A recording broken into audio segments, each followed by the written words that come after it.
Content that, number one, engages your key target audience and builds and builds and builds and allows you to create a huge community. Number two, I think, and this is equally as important, is it allows you to achieve your ROI goals from your social media marketing, right? So if I'm gathering a huge audience, the presumption is that I'm achieving my goals. If none of those people ever spend $1 with me, am I achieving my ROI goals, and can I continue to hire a big department if there's no money behind it? And the answer for a business is probably not. Now, you know, the premises out there in the world is do it, build it, and it will monetize itself. Is that practical? How many people in here have hired 2 or 3 people and they don't care if those people generate a dime of money? I can't do that, right? So I think practically speaking in this group we have to say, you know, it's got to result in money at some point in time, or you can't perpetuate it on an ongoing basis. And so that's how I'll define successful content generation. So number one on this is, how do you generate successful content? I've listed out, clearly define the results that you expect to achieve through your social media marketing activities. Are you trying to generate more contacts to communicate with, probably in hopes of generating more business or referrals at some point in time? Generating awareness out there for your brand so that when people have a need for your product or service, that they're going to say, hey, I know somebody who does that. And the reach and the brand awareness that ultimately hopefully translates into some sort of monetary or brand awareness out there for the business. Is it going to be sales? Is it going to be brand engagement? These people that I have as clients out there. I had a conversation with somebody the other day and they said, we have all the clients we need. We don't need to market out there anymore. But I'm going to say this, in today's world, social media should be used for engaging your current audience and making sure that they understand who you are and making sure they're referring more people. So using that as that tool is really important. Getting more referrals, etc. So number one, what's the goal? Why are you going to start doing social media marketing? Aside from, hey, it's 2011 and I just have to. It's not a good reason, even in this group, right? So, you know, what is it that you're trying to achieve? Write it down. It might change. It might shift. I don't know. But you ought to have a purpose in mind, or you're not going to know what you need to generate to achieve that goal. Second thing is clearly define what personas you want to influence. And we've talked a little bit about this before. And so what we do at Webolutions, we're a full-service branding and marketing agency. So the first thing we do with our clients is help them define their brand. Help them define their brand experience, help them define what their product and services, help them define who their target audience is, their unique selling propositions, and their overall brand strategy. Before we can do anything, that's important. So for you guys to be able to create relevant content, something that adds value, something that engages me, something that's brief. How do I engage somebody in a brief conversation if I don't know who they are? It's so much harder to engage people through brevity than it is through a lot of words. And so I need to know exactly who you are and what you want to hear about to have that brief conversation. We have to know each other well. So some of the things that we do when we're doing that I would encourage you guys to do is say, how old is this person? What gender is this person? Where do they work? What is their circumstance? How much money do they make? What are the challenges they face in their day-to-day lives? What are the things that they care about? What would prompt them to care about what I have to say? You guys get so much information coming at you every single day. More. Our job has become triaging this information and getting it down to something that I can handle in my day. So if you don't understand what would all of a sudden make them care about what you have to say, how can you answer that, right? So Kim mentioned that you know, hey, help their wallets, you know, help them with their finances and things. So what would prompt them to care about what they have to say? One of them just lost a job. They're low on money. Food costs in the United States were up 29% last year across the board because of more consumption in China and the weather that we've had. These are all things that would prompt them to care about what you have to say. And so if you understand what happened in their world where they'd want to read the tweet, you're going to find it easier to write that tweet that says, here's what's going on, and here's how I can help you, and this is how it's relevant, and do it in the shortest amount of time. So what would prompt them to care about what you have to say? What are the key messages you want to get across to them? What are the questions and concerns they're going to have about your product and your service? What are the key factors they're going to consider when they're making a decision? You know, so by going through and making the personas, and I would just get out a piece of paper and I would write down, this is the person I'm tweeting to. And I would make 2 or 3 of these different personas, and I would say, you know what, this is my #1 priority, this is #2, this is #3, based on the goals and the objectives I have from entering into the world or continuing to spend my resources doing social media marketing, right?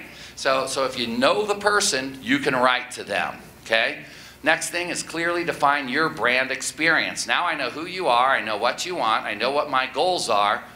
Am I going to be funny? You know, we mentioned humor. Does everybody want humor in social media marketing? Do you want everything you get to have humor in it? You know what? And the answer would always be no, because 90% of people aren't really that funny when they're sending things. And so you don't want a bunch of people trying, you know? And so it's no good. But you know, maybe my audience does want humor, and maybe that's my brand, is I'm the funny financial Main Street, you know, living life guy, right? And then that can be my brand. But when you're going to pick something, say what is going to be the experience that people are going to have with your brand. How's it going to come across? What's the voice that you're going to use? And how are you going to say that consistently so that as people start gathering around you, they're not disappointed that you're jumping all over the place? Okay? So clearly define your brand experience. Then clearly define also the keywords that ought to be in your posts and in your tweets and in your messaging. And I'm not saying to load it and make it insincere like Jim mentioned, but I am saying be aware, and as you're writing, that those words are in there so these things are searchable and findable, and people can get engaged with you if they choose to get involved in these topics. Clearly define what on-brand content you're going to provide. Okay, this is probably the biggest decision. I think that everybody believes that they ought to be making, you know, 20 tweets a day. They ought to be writing on the Facebook wall every hour. They ought to be making a video every week. They ought to be posting images. They ought to be checking in all these places. They ought to be, you know, listening to 100,000 conversations. The tool that we use to monitor conversations listens to 300,000 blogs. Okay? Who wants to listen to 300,000 blogs every day, right? And so this is the biggest decision, is based on your target audience and based on what you want to achieve, what are the things that you can truly do on a consistent, we've talked about this, consistent basis, where people can say, I know who this person is, I like interacting with them, and this is something that I'm going to do as part of my day that I'm dedicating time to, or part of my week that I'm dedicating time to on a consistent basis. That's not easy. How are you guys deciding what you do every day? Do you have an outline? Yeah, that says that. Stan? So part of it for us is we want to build this community, this family environment at our martial arts school. Yeah. And so really a big part of what we're posting on our fan book, our fan page, really has to do more with how do we build that community? How do we show families being involved in martial arts and show the benefits of how martial arts is helping those families and so forth. So that happens in photographs. It happens in little posts about how well somebody did last night in class. It's a video, a short little video. You know, we did Parents' Night Out a couple of weeks ago, and we did, what was it, Extreme Dodgeball. And with the parents? No, we sent the parents away. The kids did it. No, but we did a funny thing because one of my instructors likes to wear a mohawk. And so I told him he can't wear it during the week, but he can wear it on Friday night or Saturday classes. Yeah. And so all these little kids come in with mohawks because he's got a mohawk. So we did a little short video. We called it Mohawk Friday. Right. And so we had the little kids that had the mohawk standing with the instructor with the mohawk, and then all these kids behind them jump up screaming and yelling and put a little video out there behind it. So again, it creates the whole family environment and so forth. So let's talk about that real quick. The experience of your brand is helping families what? They're coming together better? They're raising better children? What would you say you define that as? There's an old saying in martial arts that says the family that kicks together sticks together. And so literally, it really does bring families together. So the experience of your brand would be building stronger families Right. through martial arts Right. on some level. Right. So I'm going to go back to that. We said define what your experience is. And if that stands experience, I think by knowing that, you have a better idea of what types of things you're supposed to create. If I'm going to create better families, that to me doesn't look like words. That looks like mother and child and husband and wife together, and they're all coming together and being together because of their relationship with this martial arts studio, yeah? Correct. Ideally. Mm-hmm. Okay, great. Would you say that's on-brand content is what you're talking about? Because I want to know what you mean by on-brand. On brand, I mean if Stan, if his experience out there in the world is building stronger families, building stronger family relationships, ties, all those things through martial arts. He's not saying, I sell Taekwondo, right? Is it? Yeah, Taekwondo, right? Yeah, okay.